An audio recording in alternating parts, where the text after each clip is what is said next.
It's Way Up with Angela Yee. I'm Angela Yee, and Trav. We back, baby. We back. Is here into some Yee tea. So this was a monumental ruling. A judge ruled today that song lyrics will be allowed as evidence under certain conditions in the whole Young Thug, Young Slime Life RICO trial. Uh-oh. All right, so they admitted 17 sets of rap lyrics conditionally that prosecutors can use as evidence in the gang trial against Young Thug and his alleged associates. The judge agreed that prosecutors have to lay a foundation in order to use them.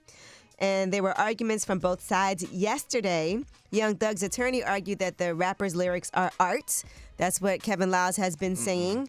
And they're targeting the right to free speech. But prosecutors argue that the lyrics are much more. They said someone can look at the indictment and say one thing's for sure. That's not fantasy. People are dead and murdered and a gang exists.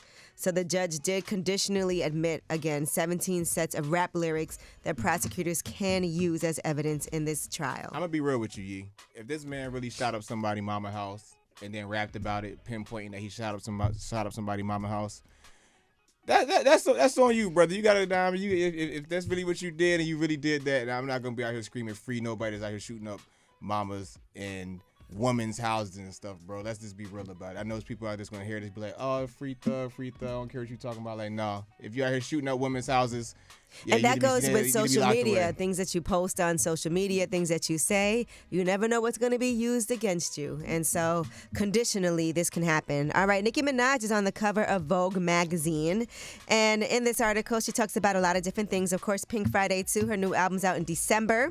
And according to this article, it was written from the vantage point of a woman who has gotten so many of the things that she dreamed about, and yet the past still tugs. The new album asserts in its very title the wish to return to the days when she wrote every track top to bottom and laid her verses in over rhythms that she plucked off of beat CDs that you could buy in Queens. And she also talked about knowing her husband for so long. She said there's an ease we have with each other. We make each other laugh. We're silly, and we're always reminiscing about some old story.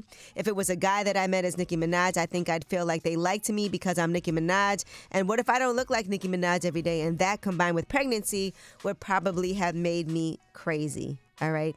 Now, to be clear, Nicki Minaj has never recorded a rap that she did not author, but there's a lot of producers that assemble with beats and choruses and things like that. And so she said, when I look back at a lot of my music, I'm like, oh my God, where was the me in it? So for this album, I went back to the old game plan.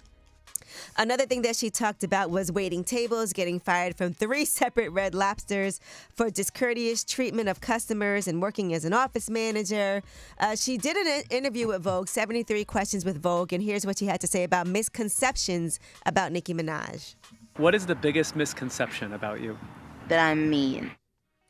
All right. In addition to that, she talked about body positivity.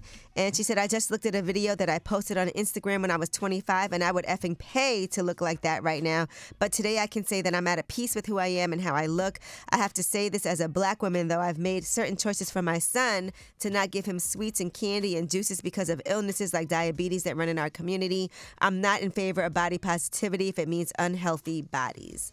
So she talks about loving your curves. Yes, Trav. Can I yes, say, listen, you see me over here just waiting. Can I say something about Nicki Minaj real quick? So she blocked me on Instagram, but I'm finally ready to forgive her. Nicki, I forgive you. If you want to unblock me. She blocked me for no reason. Let the Barbs know where they can find you. Now her fan base, I can care less about. I can't stand the Barbs. But Nicki, me and you got a relationship. Unblock me, AKA_twin. Well, unblock me. We're going to talk about some Trav stuff when we come back. That is your Yee tea. But right now, speaking of Nicki Minaj, let's talk about one of her partners in crime, 50 Cent. Here's some 21 questions, all right? It's Way Up with Angela Yee.